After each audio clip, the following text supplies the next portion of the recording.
Hello students, welcome back to my YouTube channel study with Ira. So आज हम accountancy का new chapter start करने जा रहे हैं, that is double entry system. इस चैप्टर में हम पढ़ेंगे डेबिट एंड क्रेडिट के क्या रूल्स होते हैं। ठीक है, तो चलिए स्टार्ट करते हैं। सबसे पहले हम देखेंगे meaning of double entry system. Double entry system होता क्या है? According to this system, every business transactions affect at least two accounts in opposite direction. Double entry system के अकॉर्डिंग जितने भी हमारे बिजनेस ट्रांजैक्शंस होंगे, जितने भी हम अपने बिजनेस में ट्रांजैक्शंस करते हैं, उन ट्रांजैक्शंस का इफेक्ट कम से कम दो अकाउंट्स पर पड़ेगा। किस पर पड़ेगा? दो अकाउंट्स पर पड़ेगा। लेकिन वो इफेक्ट कैसे पड़ेगा? अपोजिट डायरेक्शन में पड़ेगा। मतलब अगर एक अकाउंट हमारा इंक्रीज हो रहा होगा तो दूसरा अकाउंट हमारा डिक्रीज हो रहा होगा। ठीक है, एक अकाउंट बढ़ेगा तो दूसरा कम होगा। अब आप इसको एक एग्जांपल से समझते हैं। Purchase furniture for ₹10,000। Furniture purchase किया है 10,000 का। ठीक है, अब देखो इन ट्रांजैक्शन का इफेक्ट किन दो अकाउंट्स पर पड़ेगा। सबसे पहले तो हमने फर्नीचर परचेज किया है तो ऑब्वियस सी बात है फर्नीचर पर तो पड़ेगा ही पड़ेगा। ठीक है, एक हमारा फर्नीचर हो गया। दूसरा हमने फर्नीचर कितने का खरीदा था? 10,000 का। ठीक है, तो हमने कैश पे किया होगा फर्नीचर खरीदने के लिए, तो हमने कैश पे किया तो हमारे पास से क्या जा रहा है? कैश जा रहा है। तो एक तो हमारा फर्नीचर अकाउंट होगा और एक कैश अकाउंट होगा। ठीक है, अब देखो फर्नीचर हमारे पास, हमने खरीदा फर्नीचर, यानी फर्नीचर हमारे पास आया तो फर्नीचर हमारा बढ़ गया होगा। ठीक है, और हमने कैश पे किया है तो कैश हमने पे कर दिया तो कैश हमारा कम हो रहा होगा। तो इसका इफेक्ट क्या हुआ? फर्नीचर हमारा इंक्रीज हो रहा है और कैश हमारा डिक्रीज हो रहा है। दो ट्रांजैक्शन पे इफेक्ट पड़ रहा है लेकिन अपोजिट डायरेक्शन में। ठीक है, अब देखो हमने लास्ट चैप्टर में एक रूल पढ़ा था। असेट्स क्या होती हैं हमारी? अगर हमारी असेट्स इंक्रीज होती हैं तो हम उसे डेबिट साइड में रिकॉर्ड करते हैं अकाउंट के। अगर हमारी असेट्स डिक्रीज हो रही होती हैं तो हम उसे क्रेडिट साइड में रिकॉर्ड करते हैं। तो हमारा फर्नीचर कहाँ जाएगा? डेबिट में। और कैश कहाँ जाएगा? क्रेडिट में। क्योंकि हमारा फर्नीचर इंक्रीज हो रहा है तो उसे हम कहाँ रिकॉर्ड करेंगे? डेबिट में। कैश हमारा क्रेडिट साइड जाएगा क्योंकि वो हमारा डिक्रीज हो रहा है। ठीक है, आगे समझ डबल एंट्री सिस्टम क्या होता है, इसका मतलब क्या होता है। ठीक है, अब हम चलते हैं अपने डेबिट एंड क्रेडिट के रूल्स पे। Rules of debit and credit according to double entry system. देखो डबल एंट्री सिस्टम को हम ट्रेडिशनल अप्रोच भी कहते हैं और इंग्लिश अप्रोच भी कहते हैं। ठीक है, डबल एंट्री सिस्टम हमारा दो पार्ट्स में बटा हुआ है, पर्सनल अकाउंट्स और इम्पर्सनल अकाउंट। ठीक है, पर्सनल अकाउंट्स हमारे तीन टाइप्स के होते हैं, natural personal account, artificial personal account, representative personal account. ठीक है, ये हमारे क्या होते हैं? पर्सनल अकाउंट्स होते हैं। इम्पर्सनल अकाउंट्स हमारे दो टाइप्स के होते हैं, real account and nominal account.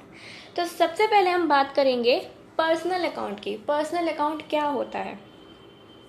The accounts which relate to an individual, firm, company और an institution are called personal accounts. वो अकाउंट्स जो किससे रिलेट करते हैं? किसी इंडिविजुअल से रिलेट कर रहे हो, किसी फर्म से रिलेट कर रहे हो, कंपनी से रिलेट कर रहे हो या फिर किसी इंस्टीट्यूशन से रिलेट कर रहे हो, वो हमारे कैसे अकाउंट्स होते हैं? पर्सनल अकाउंट्स होते हैं। अब देखो पर्सनल अकाउंट से आपको खुद ही पता पड़ जाएगा, पर्सन मतलब पर्सन से रिलेट कर रहा है। पर्सनल अकाउंट हमारा किससे रिलेट करता है? पर्सन से रिलेट करता है। ठीक है, जो जहाँ पर्सन आ गया वो हमारा अकाउंट कैसा हो जाता है? पर्सनल अकाउंट हो जाता है। अब जैसे कि कैपिटल अकाउंट है हमारा, देखो कैपिटल अकाउंट हमारा किसका होता है? प्रोप्राइटर का ही होता है ना, तो वो हमारा क्या हुआ? पर्सनल अकाउंट हुआ। जितने भी हमारे डेटर्स होते हैं हम उनका अलग अलग अकाउंट्स बनाते हैं। ठीक है, तो हमारे किस में आते हैं? पर्सनल अकाउंट्स में आते हैं। या फिर जितने भी हमारे क्रेडिटर्स हो गए वो सब हमारे कौन होते हैं? पर्सनल अकाउंट्स में ही आते हैं। ड्राइंग्स होती हैं, ड्राइंग्स कौन करता है? प्रोप्राइटर ही करता है, तो हमारा किस में जाएगा? पर्सनल अकाउंट में जाएगा। और बैंक भी हमारी क्या होती है? पर्सनल अकाउंट ही होती है। ठीक है, अब पर्सनल अकाउंट का रूल क्या कहता है आपसे? पर्सनल अकाउंट का रूल ये कहता है आपसे, debit the receiver and credit the giver. जो रिसीवर है, जो रिसीव कर रहा है, आप उसे डेबिट कर दो, और जो गिवर है आप उसे क्रेडिट कर दो। तो पर्सनल अकाउंट का आपसे रूल यही कहता है कि debit the receiver and credit the giver. Personal account को 3 कैटेगरीज में डिवाइड किया गया है, natural personal account, artificial personal accounts, representative personal account. सबसे पहले हम देखेंगे नेचुरल पर्सनल अकाउंट होता क्या है। Accounts of natural persons means the accounts of human beings. Natural person मतलब जिसमें हम लोग आते हैं, ठीक है, नॉर्मल ह्यूमन बींग्स आते हैं, वो हमारा क्या होता है, नेचुरल पर्सनल अकाउंट्स होता है। जहाँ भी आपको दिख जाए कि किसी पर्सन का नाम आ रहा है, पर्सन से रिलेटेड आ रहा है, वो हमारा क्या है, नेचुरल पर्सन अकाउंट है। जैसे कि मोहन्स अकाउंट हो गया, सोहन्स अकाउंट हो गया, राम अकाउंट हो गया, कैपिटल अकाउंट हो गया, कैपिटल तो प्रोप्राइटर की होती है ना, तो हमारा क्या होता है, नेचुरल पर्सनल अकाउंट होता है। ठीक है, अब हम बात करते हैं आर्टिफिशियल पर्सनल अकाउंट की। आर्टिफिशियल पर्सनल अकाउंट क्या होता है, these accounts do not have physical existence as human being but they work as personal accounts. मतलब इनका कोई फिजिकल एग्जिस्टेंस नहीं होता, ठीक है, लेकिन ये काम कैसा करते हैं, पर्सनल अकाउंट की तरह ही काम करते हैं। अब जैसे ह्यूमन बींग्स होते हैं, इनका वैसे कोई फिजिकल एक्सिस्टेंस तो है नहीं है, ठीक है, ये लेकिन काम कैसे करेंगे, पर्सनल अकाउंट की तरह ही काम करेंगे। जैसे हमारा पर्सनल अकाउंट काम करता है वैसे ही आर्टिफिशियल पर्सनल अकाउंट काम करता है। जैसे कि फर्म्स हो गई हमारी, फर्म्स भी हमारी कैसे ही काम करती हैं, पर्सन एज अ पर्सन की तरह ही काम करती है ना, हम उन्हें एज अ पर्सन ही ट्रीट करते हैं। तो ये हमारे क्या होते हैं, आर्टिफिशियल पर्सनल अकाउंट होते हैं। जैसे फर्म्स हो गई, कंपनीज अकाउंट हो गया, इंस्टीट्यूशंस हो गए या फिर बैंक्स हो गई, ये सब हमारी किस में आती हैं, आर्टिफिशियल पर्सनल अकाउंट्स में ही आती हैं। ठीक है, अब हम बात करते हैं रिप्रेजेंटेटिव पर्सनल अकाउंट्स की। रिप्रेजेंटेटिव पर्सनल अकाउंट्स क्या होते हैं, when an account represents a particular person और group of persons it is termed as a representative personal account. कोई अकाउंट जो किसको रिप्रेजेंट करता है, किसी पर्टिकुलर पर्सन को रिप्रेजेंट कर रहा हो या फिर ग्रुप ऑफ पर्सन्स को रिप्रेजेंट कर रहा हो, वो क्या होता है, हमारा रिप्रेजेंटेटिव पर्सनल अकाउंट्स होता है। ठीक है, जो किसी पर्टिकुलर पर्सन्स को रिप्रेजेंट करता है या फिर किसी ग्रुप ऑफ पर्सन्स को रिप्रेजेंट कर रहा है, वो हमारा क्या होता है, रिप्रेजेंटेटिव पर्सनल अकाउंट्स होते हैं। इसके एग्जांपल्स क्या होते हैं, आउटस्टैंडिंग एक्सपेंसेस अकाउंट है, प्रीपेड एक्सपेंसेस अकाउंट है, एक्रूड इनकम अकाउंट है या फिर अर्नर्ड इनकम अकाउंट। तो ये सब हमारे किस में आते हैं, रिप्रेजेंटेटिव पर्सनल अकाउंट्स में आते हैं। ठीक है, तो अब तो हमने बात कर ली पर्सनल अकाउंट की, अब हम चलते हैं अपने रियल अकाउंट पे। रियल अकाउंट क्या होता है, the accounts of all those things whose value can be measured in terms of money and which are the properties of the business are termed as real accounts। वो चीज़ें जिसको हम कि money के term में मेज़र कर सकते हैं, वो हमारी क्या होती है, रियल अकाउंट्स होती हैं। या फिर जो बिजनेस की प्रॉपर्टीज़ होती हैं वो हमारी क्या होते हैं, रियल अकाउंट्स होते हैं। ठीक है, अब देखो पर्सनल अकाउंट्स हमारा पर्सन से रिलेट करता है, ऐसे ही रियल अकाउंट्स हमारा किससे रिलेट करता है, असेट्स से रिलेट करता है। अब देखो असेट्स क्या होती हैं, बिजनेस की प्रॉपर्टीज ही तो होती हैं, और असेट्स को हम मनी की टर्म्स में भी वैल्यू कर सकते हैं, मेज़र कर सकते हैं। तो वो क्या होती है, हमारी रियल अकाउंट्स होते हैं। ठीक है, जैसे कि कैश है, फर्नीचर है, बिल्डिंग है, मशीनरी है, गुडविल है, ये सब हमारे किस में आते हैं, रियल अकाउंट्स में आते हैं। इनको हम मनी की टर्म में मेज़र भी कर सकते हैं और ये बिजनेस की प्रॉपर्टीज़ भी होती हैं। ठीक है, अब देखो रियल अकाउंट का रूल क्या होता है, debit what comes in and credit what goes out. जो आपके पास आ रहा है आप उसे डेबिट करोगे और जो आपके पास से जा रहा है आप उसे क्रेडिट करोगे। मान लो आपके पास कैश आ रहा है, ठीक है, कैश आ रहा है आपके पास, तो आप कैश को क्या करोगे, डेबिट, और आपके पास से कैश जा रहा है तो आप उसे क्या करोगे, क्रेडिट करोगे। तो रियल अकाउंट का रूल आपसे क्या कहता है, debit what comes in and credit what goes out. ठीक है, आ गया समझ। रियल अकाउंट हमारे 2 कैटेगरीज में डिवाइड होते हैं। ठीक है, टेंजिबल रियल अकाउंट्स और इनटेंजिबल रियल अकाउंट्स। अब टेंजिबल रियल अकाउंट्स क्या होते हैं, tangible real accounts are the accounts of those things which can be touch, felt, measure, purchase, sold etcetera. Tangible real accounts वो अकाउंट्स होते हैं जिसको आप देख सकते हो, जिसको आप छू सकते हो। ठीक है, वो हमारे क्या होते हैं, टेंजिबल रियल अकाउंट्स होते हैं। अब जैसे मान लो फर्नीचर है, फर्नीचर को आप देख सकते हो ना, आप उसे छू भी सकते हो, आप उसको फर्नीचर को बेच भी सकते हो, तो हमारा किस में आता है, टेंजिबल रियल अकाउंट्स में आता है।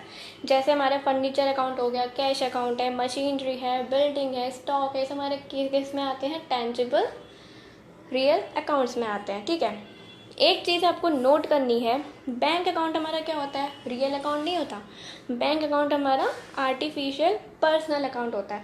अगर क्वेश्चन में आपसे ये पूछा जाए कि बैंक हमारा रियल अकाउंट है या पर्सनल अकाउंट है, तो आप उसे क्या लिख कर आओगे, personal account, artificial personal account लिख कर आओगे। ठीक है, नेक्स्ट हम बात करते हैं इंटेंजिबल रियल अकाउंट्स की। These accounts represent such things which can't be touch but of course their value can be measured in terms of money. वो चीज़ें जिसको हम ना तो देख सकते हैं ना ही हम उन्हें छू सकते हैं, लेकिन उनको हम मनी की टर्म्स में मेज़र कर सकते हैं, वो हमारी क्या होती हैं, इंटेंजिबल रियल अकाउंट्स होती हैं। जैसे गुडविल है, गुडविल को आप देख सकते हो, नहीं। गुडविल को आप छू सकते हो, नहीं, लेकिन वो होती है और हम उसे मनी की टर्म्स में भी मेज़र करते हैं, तो हमारी क्या है, इंटेंजिबल रियल अकाउंट्स हैं। ठीक है, जैसे हमारे गुडविल अकाउंट्स हो गए, पेटेंट्स है, ट्रेडमार्क है, कॉपीराइट अकाउंट है, हमारे किस में आते हैं, इंटेंजिबल रियल अकाउंट्स में आते हैं। नेक्स्ट हम बात करते हैं नॉमिनल अकाउंट्स की। नॉमिनल अकाउंट क्या होता है, these accounts include the accounts of all expenses and incomes. इसमें हमारे जितने भी एक्सपेंसेस या इनकम्स के अकाउंट्स होते हैं, नॉमिनल अकाउंट हमारे वो होते हैं। जैसे कि सैलरी पे करी है, रेंट पे किया है, डिस्काउंट अलाउड किया है, बैड डेब्ट्स हैं, हमारे सब क्या हैं, एक्सपेंसेस हैं। और कमीशन रिसीव कर रहे हो, इंटरेस्ट रिसीव कर रहे हो, ठीक है, जो भी आप रिसीव करते हो, जो भी, ये हमारी क्या होती हैं, इनकम्स होती हैं। ठीक है, तो नॉमिनल अकाउंट हमारा क्या होता है, जितने भी हमारे एक्सपेंसेस और इनकम्स के अकाउंट्स होते हैं हमारे किस में आते हैं, नॉमिनल अकाउंट में आते हैं। नॉमिनल अकाउंट का रूल क्या कहता है, debit the expenses and losses and credit the incomes and gains. जितने भी आपके एक्सपेंसेस हैं या फिर जो आपको लॉस हो रहे हैं, आप उन्हें करोगे डेबिट, और जो भी आपकी इनकम्स हो रही हैं, गेन्स हो रहे हैं, आप उसको क्या कर दोगे, क्रेडिट कर दोगे। ठीक है, तो ये हमारे 3 अकाउंट थे, personal account, real account and nominal account. ठीक है, अब हम देखते हैं golden rules of accountancy. Accountancy के गोल्डन रूल्स क्या होते हैं, जो अभी हमने रूल्स पढ़े हैं ना, पर्सनल अकाउंट के, रियल अकाउंट के, नॉमिनल अकाउंट के, ये सब हमारे क्या होते हैं, गोल्डन रूल्स कहलाते हैं। ठीक है, क्या कहलाते हैं, गोल्डन रूल्स कहलाते हैं अकाउंटेंसी के। जिसमें हमारा सबसे पहला रूल क्या था, पर्सनल अकाउंट का, debit the receiver and credit the giver. Second rule क्या था हमारा, रियल अकाउंट का था, debit what comes in and credit what goes out. Third rule था हमारा नॉमिनल अकाउंट का, debit the expenses and losses, credit the incomes and gain. तो ये 3 हमारे रूल क्या हैं, गोल्डन रूल्स हैं। अगर आपसे कोई पूछेगा कि अकाउंटेंसी के गोल्डन रूल्स बताओ, तो आप उसे क्या बताओगे, पहला debit the receiver, credit the giver. Second, debit what comes in and credit what goes out. Third, debit the expenses and losses and credit the incomes and gain. ये 3 rule हमारे accountancy के गोल्डन रूल्स होते हैं। इनको याद कर लेना, अच्छे से दिमाग में बिठा लेना। इन्हीं रूल्स के मदद से, इन्हीं रूल की हेल्प से हम अपने आगे के सारे ट्रांजैक्शंस करेंगे। सारे ट्रांजैक्शंस की एंट्री हम इन्हीं रूल्स के बेसिस पे करते हैं। तो इन रूल्स को अच्छे से याद कर लेना, अच्छे से दिमाग में अपने बैठा लेना। ठीक है, नेक्स्ट हम देखते हैं स्टेजेस और part of double entry system. Double entry system हमारे 3 पार्ट्स में डिवाइड है, ओरिजिनल रिकॉर्ड, क्लासिफिकेशन और समरी। ओरिजिनल रिकॉर्ड में क्या आता है हमारा, जनरल और सब्सिडरी बुक्स आती हैं। क्लासिफिकेशन में क्या आते हैं, लेजर आता है। समरी में क्या आता है, trial balance, trading and P&L account and balance sheet. अब इन सब के बारे में हम एक एक करके आगे के चैप्टर्स में हम इन सब के बारे में पढ़ेंगे। ठीक है, अब हम बात करते हैं advantages of double entry system. Double entry system के एडवांटेजेस क्या होते हैं, क्या होते हैं इसके फ़ायदे। सबसे पहला है scientific system. Under this system the transactions are recorded according to certain specified rules. इस सिस्टम के अंदर जो हमारे ट्रांजैक्शंस होते हैं ना, उसको हम कुछ सर्टेन स्पेसिफाइड रूल्स के अकॉर्डिंग ही रिकॉर्ड करते हैं। ठीक है, नेक्स्ट है complete record of every transactions with the help of double entry system. complete record of every transaction is maintained so that if the need arises, full details can be easily made available at any time in future. Double entry system की मदद से हम अपने transactions का क्या करते हैं, complete record maintain करके रखते हैं, जिससे कि अगर कभी भी इन फ्यूचर, मान लो फ्यूचर में कभी ज़रूरत पड़ी हमें, तो हमें वो इजीली अवेलेबल हो सके. ठीक है. नेक्स्ट है suitable for all types of businessman. The system is so flexible that can be conveniently introduced in small as well as big type of business.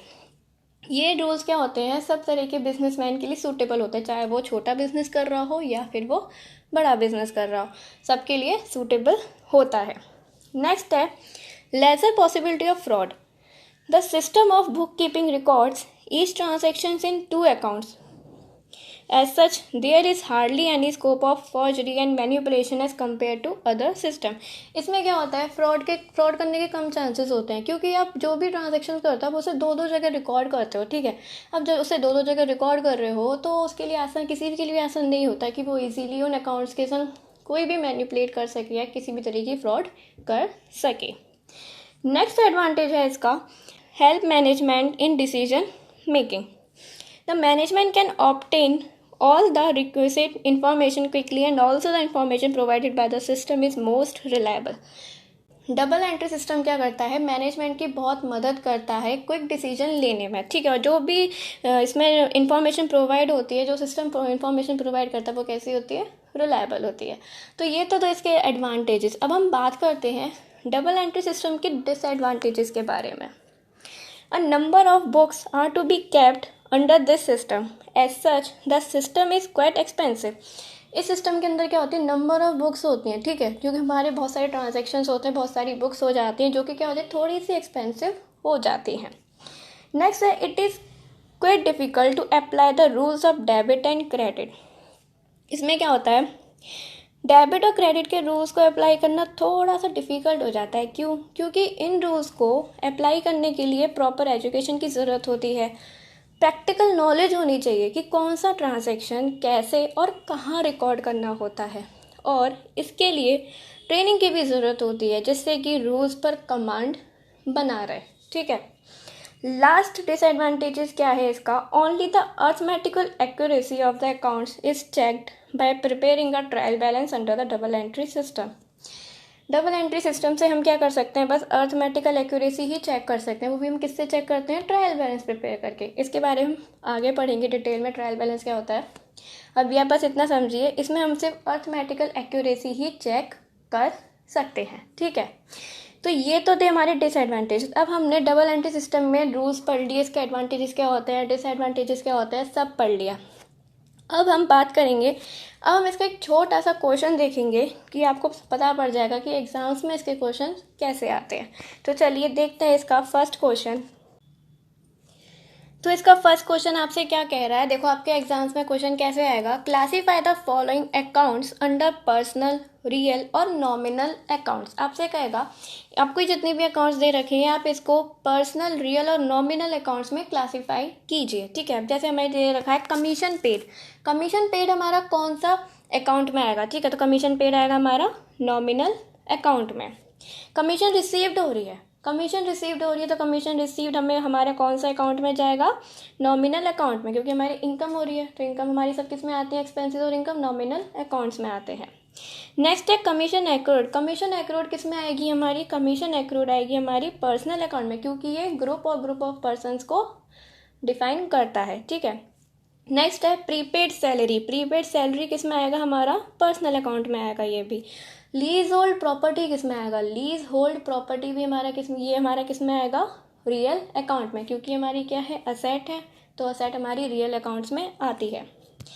Next है डिस्काउंट अलाउड. डिस्काउंट अलाउड हमारा किस में आएगा, nominal account में आएगा. ठीक है. क्योंकि डिस्काउंट हम अलाउ कर रहे हैं, एक्सपेंसेस हो रहा है, सब खर्चे और हमारी जो इनकम्स होती हैं सब नॉमिनल अकाउंट्स में आते हैं. नेक्स्ट आपसे कह रहा है कैरेज इनवर्ड. कैरेज इनवर्ड हमारा किस में जाएगा, नॉमिनल अकाउंट में जाएगा. ड्राइंग्स हमारी किस में जाएंगी, पर्सनल अकाउंट में ड्राइंग जाएगी. ठीक है. ड्राइंग्स हमारी प्रोप्राइटर की होती है ना, तो किस में जाती है, पर्सनल अकाउंट में जाती है. नेक्स्ट है डेटर्स. डेटर्स किस में जाएंगे, डेटर्स भी हमारे पर्सनल अकाउंट में जाते हैं, क्योंकि ये पर्सनस को डिफाइन करते हैं.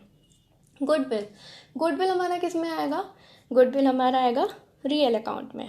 नेक्स्ट है सेल्स किस में जाएंगे? सेल्स हमारा जाएगा नॉमिनल अकाउंट में, ठीक है। पेटेंट है, पेटेंट किस में जाएंगे?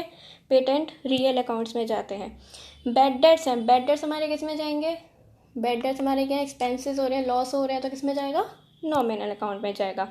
बैड डेट्स रिकवर्ड हो रहे हैं, ठीक है, तो ये हमारा किस में जाएगा? नॉमिनल अकाउंट में ही जाएगा। अब है इंश्योरेंस किस में आएगा? इंश्योरेंस हमारा किस में जाएगा? नॉमिनल अकाउंट में, ठीक है। तो ऐसे हमें इन अकाउंट्स को क्लासीफाई करना होता है पर्सनल में, रियल में और नॉमिनल में। आपसे एक एग्जाम में क्वेश्चन ऐसा ही आएगा कि आपको अकाउंट्स दे देगा और आपसे कहेगा कि इनको आप क्लासीफाई कीजिए पर्सनल अकाउंट में, नॉमिनल अकाउंट में एंड रियल अकाउंट में, ठीक है। तो यहाँ पे हमारा डबल एंट्री सिस्टम ख़त्म होता है। आई होप कि आपको समझ में आया होगा। तो प्लीज़ लाइक एंड शेयर कीजिए अपने फ्रेंड्स के साथ एंड सब्सक्राइब कीजिए।